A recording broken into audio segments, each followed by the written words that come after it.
Dans la crypto, on a un énorme problème, personne n'apprend de ses erreurs. Salut à toi et bienvenue dans cette toute nouvelle vidéo. Aujourd'hui on va parler de la blockchain TRX avec son USDD qui sont tout simplement des Luna et UST v2.0 parce que le système est exactement le même. Alors comme tu le sais, la majorité des gens n'apprennent pas grand chose de leurs erreurs dans la crypto, c'est pour ça que je fais ce genre de vidéo pour que toi tu puisses en tirer des leçons. Comme tu peux le voir, l'article date du 22 avril 2022, mais ça me paraît quand même très intéressant de mettre ça en avant, parce que je pense qu'il n'y a pas grand monde qui a capté que TRX et USDD, c'était exactement le même modèle que ce qui se passait sur Luna. Concrètement, ça se présente comment? C'est très simple, on a un système d'arbitrage avec un stablecoin algorithmique. C'est ce mot-là, en gros, en gras, que tu es censé avoir extrêmement peur quand tu le vois. Jusqu'à présent, les stablecoins algorithmiques n'ont jamais fonctionné. Le dernier gros échec en date, tu le connais, c'est l'UST de Luna. Pas joli, on a quand même brûlé entre 40 et 60 milliards. Ouais, c'est l'équivalent de la crise financière de 2008 avec Lehman Brothers de 60 milliards. Qu'est-ce qui s'est passé? Le mec est allé en prison? Non, il a créé Luna 2.0. Ouais. Pourquoi pas, écoute, pourquoi pas?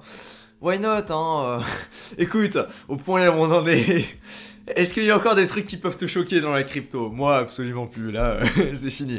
Du coup, ce qui est intéressant de comprendre, c'est simplement que ce sont les mêmes mécaniques, et que du coup, il y a peut-être soit un coup à jouer si tu es quelqu'un de très joueur, soit un coup à éviter si tu es quelqu'un qui n'aime pas vraiment les risques. Encore une fois, qui suis-je pour juger les systèmes pyramidaux? La première chose à savoir, c'est simplement qu'il faut savoir les jouer si tu as envie de rentrer dedans, et ne pas te faire avoir. Un petit peu comme c'était le cas sur Luna, là où on a le système pyramidal qui s'est pété la gueule, et du coup, malheureusement, ça s'est planté. Et encore, j'exagère peut-être un petit peu en parlant de système pyramidal, même si bon, Luna, avec son UST, le problème c'était vraiment l'algorithme qui gérait le stablecoin, et malheureusement, entre TRX et USDD, c'est exactement la même relation.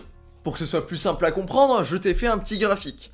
On a donc deux cas de figure. Soit on a un USDD qui est supérieur à 1$, du coup c'est le cas de figure là. Soit on a un USDD qui est inférieur à 1$, c'est le cas là on a un USDD à 0,90$.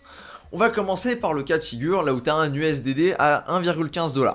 A savoir que tu peux remplacer USDD par UST et TRX par Luna, c'est exactement la même mécanique. En tout cas, c'était la même mécanique parce que ce n'est plus le cas. Cette mécanique-là n'existe plus sur le Luna 2.0.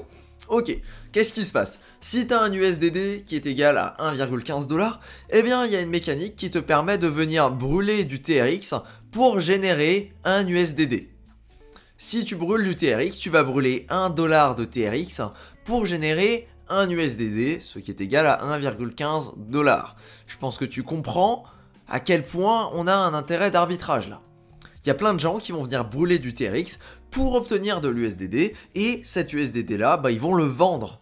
Ce qui va avoir un effet mécanique en fait de faire baisser le prix jusqu'à ce qu'on tombe sur un prix de 1$.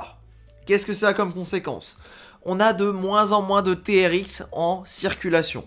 Du coup, le prix du TRX va stonk. Inversement, on a de plus en plus d'USDD en circulation. Du coup, le prix de l'USDD va descendre jusqu'à descendre vers 1$, la valeur qu'il est censé avoir.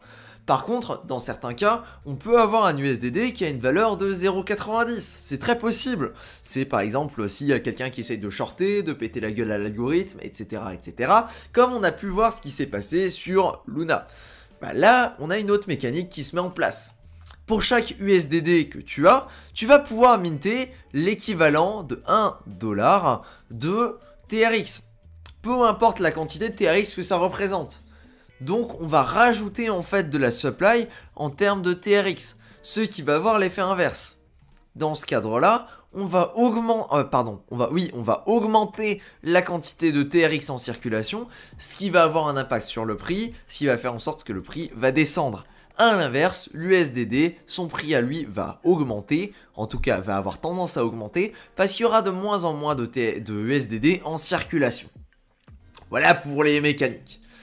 Qu'est-ce qui s'est passé pour le Luna UST? En fait, les gens ont perdu confiance, le système est allé beaucoup trop loin, et ce système-là ne fonctionne que si les gens ont confiance. Oui, si tu penses pas que le jeton va remonter un jour à 1$, il n'y a aucun intérêt à venir burn, si tu veux.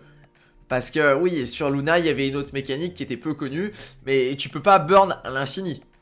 Ah non, si tu es en dessous du PEG, si on a un UST à 0,90 au lieu de 1$, bah tu peux seulement burn une certaine quantité pour récupérer tes 1$. Bah oui, parce que sinon, en fait, tu peux avoir une inflation quasi infinie sur le Luna. Et c'est exactement ce qui s'est passé à terme, parce que l'UST est resté trop longtemps sous le PEG, du coup on a imprimé en boucle, et on continue d'imprimer, des UST, pardon, on a imprimé en boucle des Luna. C'est pour ça qu'on a des quantités astronomiques de Luna qui sont arrivées sur le marché et qui ont fait en sorte que ce n'était plus intéressant de rentrer dans le game du Luna. Voilà. Inversement, si le UST regagne son PEG, c'est possible qu'on ait le phénomène inverse et qu'on ait quelque chose de très intéressant à ce niveau-là.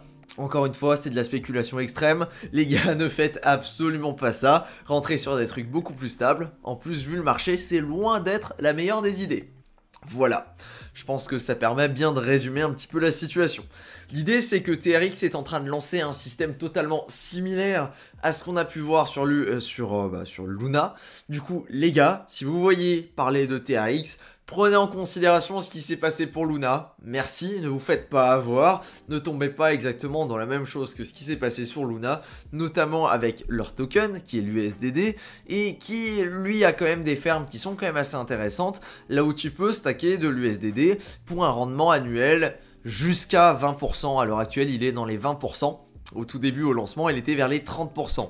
Bref, qu'est-ce que ça veut dire? Ça veut dire qu'on a un système qui ressemble un petit peu à ce qu'on avait sur Anchor, là où on se retrouve avec une écrasante majorité des USDD qui sont bloqués sur 2-3 protocoles, comme on avait les UST qui étaient bloqués quasiment exclusivement sur le protocole Anchor et qui étaient très peu utilisés en dehors. Il me semble qu'il y avait entre 50 et 75% des UST qui étaient bloqués sur Anchor et que du coup...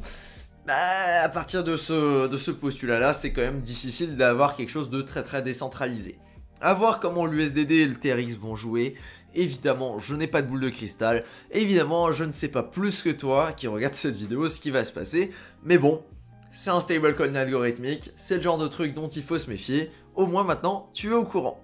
Merci à toi pour ton attention sur cette vidéo. Et sur ce, je te dis à plus. Ciao!